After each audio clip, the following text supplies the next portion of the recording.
Terima kasih pihak pro atas argumentasinya, namun saya ingin menanyakan beberapa hal. Yang pertama, student loan membantu akses pendidikan. Jikalau tujuan pendidikan ialah hak dasar, mengapa hak dasar tersebut harus dikaitkan dengan utang? Malahan, bukankah hak dasar tersebut kita harus dapatkan secara cuma-cuma? Yang kedua, bagaimana dengan nasib mahasiswa pada saat lulus dan mendapatkan pekerjaan? Apalagi mahasiswa tersebut harus menghidupi dirinya sendiri dan juga keluarga. Yang kedua, bunga sudah proporsional dan diawasi OJK. Saya ingin bertanya, apakah pengawasan OJK itu terjamin?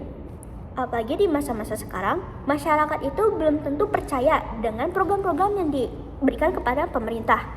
Apalagi masalah dengan uang. Memang, pihak pro mengatakan bahwasanya student loan bikin murid berkembang, kompetitif, atau menjadi harapan bagi kelas menengah ke bawah. Namun, perlu kita tekankan kembali apa yang pihak pro katakan, bahwasanya student loan itu membayar secara gradually. Dan bukankah dengan membayar secara gradually itu membuat biaya tersebut makin lama makin tinggi? Justru bukankah itu bukan membuat tekanan murid berkembang, malahan menjadi bumerang bagi murid dengan tekanan finansial? Apalagi pihak pro mengatakan bahwasanya beasiswa masih tetap berjalan. Saya ingin bertanya, jika kita pikirkan secara logika, bukankah nanti pada akhirnya mahasiswa lebih memilih program yang dimana mereka tidak membayar kembali atau diberikan secara cuma-cuma, atau dan meninggalkan program yang dimana mereka harus membayar kembali dengan biaya yang lebih mahal secara per bulan? Perlu mengingat kembali bahwasannya pendidikan merupakan hak seluruh masyarakat, bukan berdasarkan pada beban finansial jangka panjang.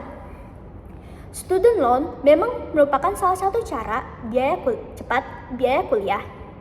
Namun, ini tidak bisa menyelesaikan akar permasalahan dari pendidikan di Indonesia, yaitu biaya pendidikan yang mahal.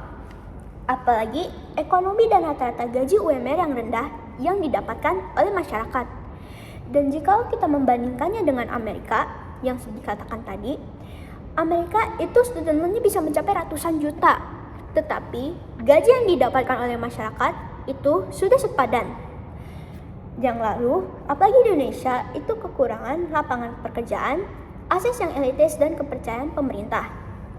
Perlu diketahui bahwasanya pendidikan Indonesia itu yang perlu diperbaiki yaitu sistem dan subsidinya, bukan berdasarkan pada pinjaman yang lalu kembali kepada uang dan ekonomi.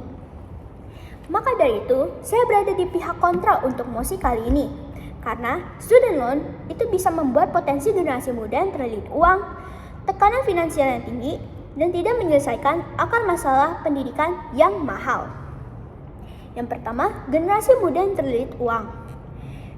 Perlu kita ketahui bahwasanya tingkat pengangguran lulus di Indonesia itu masih tinggi. Dan jikalau mereka mendapatkan pekerjaan, itu bisa saja mereka mendapatkan gajian di bawah UMR. Nah, bukankah dari situ malah membuat kredit macet dan memperburuk finansial yang pada akhirnya mereka bakal pergi ke tekanan finansial yang ada. Student loan itu cocok diterapkan di negara-negara yang sudah menjamin ekonomi, baik secara pekerjaan ataupun secara gaji. Tidak cocok dengan Indonesia yang ekonominya masih belum stabil. Yang kedua, tekanan finansial yang tinggi. Perlu diketahui bahwasanya mahasiswa yang sudah lulus itu kerjanya belum tentu stabil. Ini membuat mereka harus membayar cicilan dari utang-utang tersebut yang begitu besar, yang justru ini malah membuat kualitas hidupnya menjadi menurun.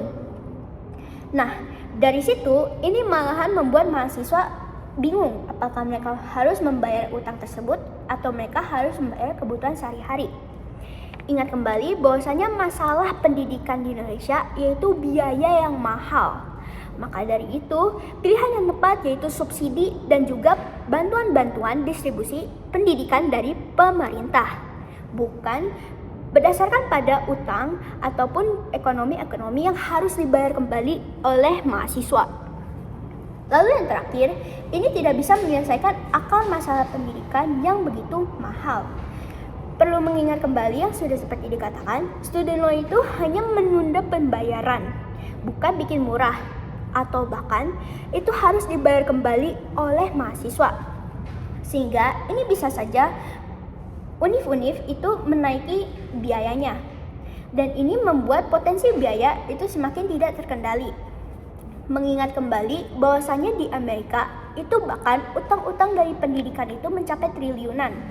Yang bahkan apalagi jika kita melihat orang Amerika ketika sudah tahu mendapatkan student loan, itu mereka bahkan menaiki harga-harga dari universitas-universitas tersebut. Jadi ini malah menjadi bumerang bagi mahasiswa kembali. Yang dimana kembali lagi saya tekankan bahwa masalah pendidikan di Indonesia itu adalah biaya pendidikan yang mahal. Maka dari situ saya memiliki beberapa tahapan-tahapan yang bisa dilakukan oleh pemerintah sebagai alternatif. Yang pertama, program beasiswa diperluas dan diperbaiki kembali. Yang kedua, membuka lebih banyak skema bantuan dan penambahan subsidi, seperti subsidi dari distribusi pendidikan ataupun parsial pendidikan lainnya, yang tentu saja tanpa bunga dan juga tanpa utang. Yang ketiga, memperbaiki akses pendidikan, bukan malahan pemindahan beban biaya kepada mahasiswa.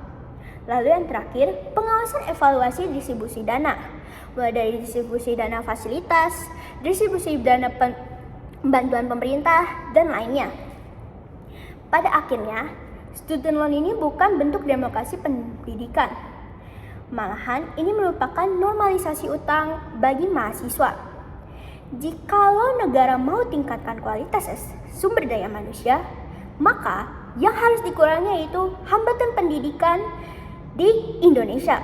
Bukan malahan memindahkan beban tersebut kepada mahasiswa. Sehingga dengan mosi ini saya menyatakan menolak untuk mengadopsi student loan di Indonesia. Terima kasih.